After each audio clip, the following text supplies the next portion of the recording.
engine problems, and I had a lifter malfunction on my vehicle, so it was missing. It wasn't really driving like it should be. Ended up spending like $2,500 on that. I had to get money out of my 401k. I had to get it done, but eventually got it done, got it out. To this day now, I'm still driving now. So it's really, what should I really focus on? My house and being single and being a bachelor. I'm 37. Or get my house and focus on finding me a wife to get married. So that's like, it's like it's not an easy answer.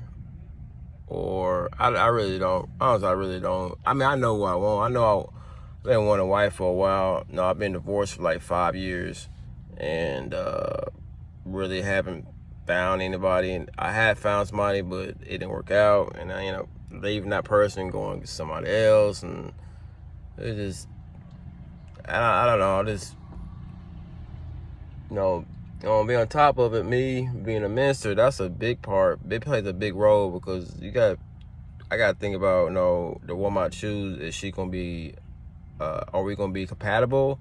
Or is she going to be by my side as I minister in the church? Or is she going to take her role as my wife and be by my side and become, a missionary? Is she's going to be able to take that next step with me? And that's like the biggest thing for me. And I have to accept the woman I choose is the woman that I feel that God has chosen to be part of my life and be my wife. And the women that I'm attracted to are not even in that category. And I get a lot of, my family, my brother, my mom, my sister just wait on the Lord. And I have waited. And when I have waited, I feel, and then when a woman do pop up, I ain't out of blue, I feel that's the person that I should be with. And honestly, that have happened to me before. Bad experience. Honestly, I tell y'all, this is story time. This happened about 2 years ago. I was on this site, I think it's called Bumble, and I met this black female, and she was cool. I mean,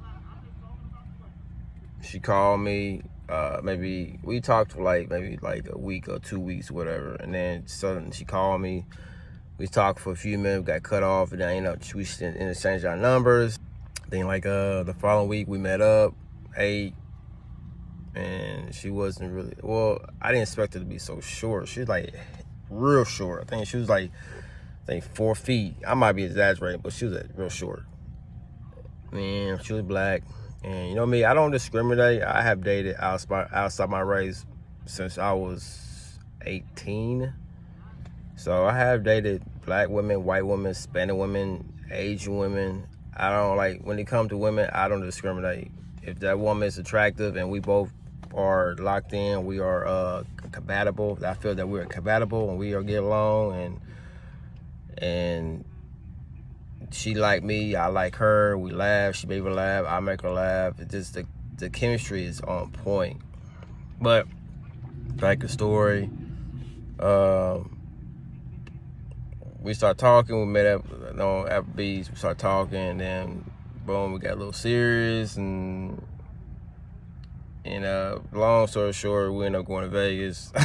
And it was, the first day there was awesome, because I never been to Vegas, had a good time, had breakfast, then boom, she ended up turning on me when she got started drinking, and the I love you part got in the mix of it, and she loved me, I didn't love her.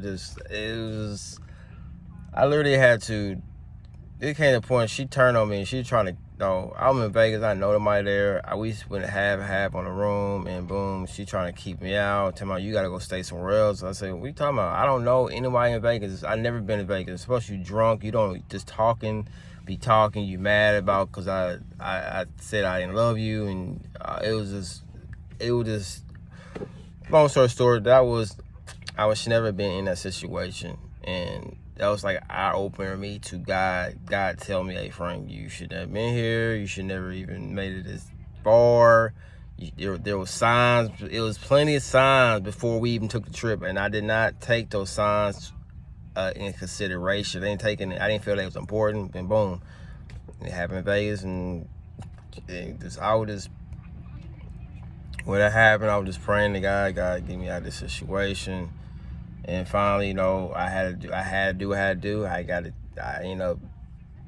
don't remember exactly what I did, but I ended up got in her good graces, and I just sold up whatever I had up, sold it up, and then just made it work until we got back to Texas. And we got back to Texas, I said, no, I didn't tell her personally in the face. I just stopped. We went out, I think we came back from Texas, we went out again, and then I said, no, I'm done. I'm just going to cut my losses and move on. And that was like one of the scariest as far as the women. So, but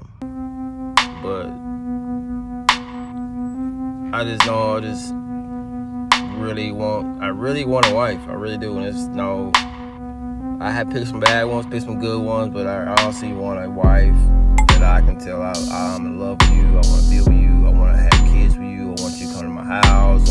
I want to build a foundation with you. I want you to be my family. I want you to be part of our ministry, my church ministry.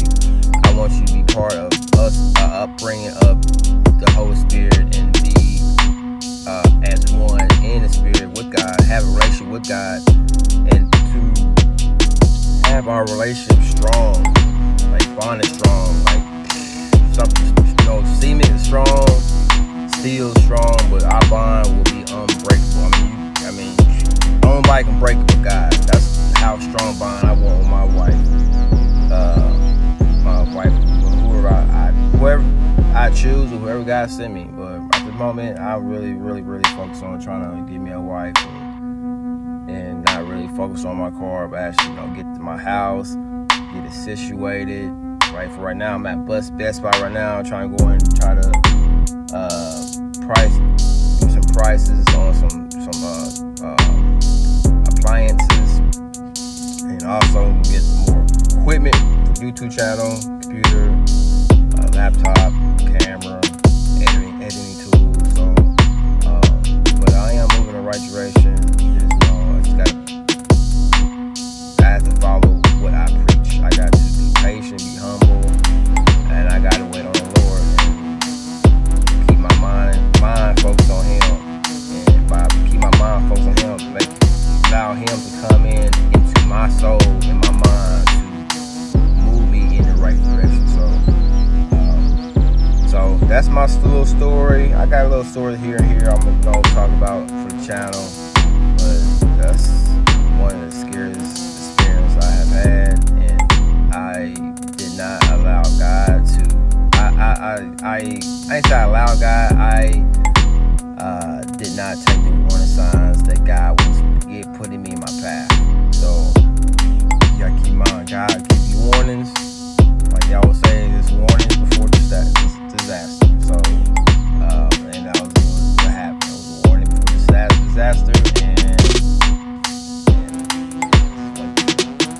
way less. But like always, like, comment, subscribe, share. The more you share, you always know, the more you share,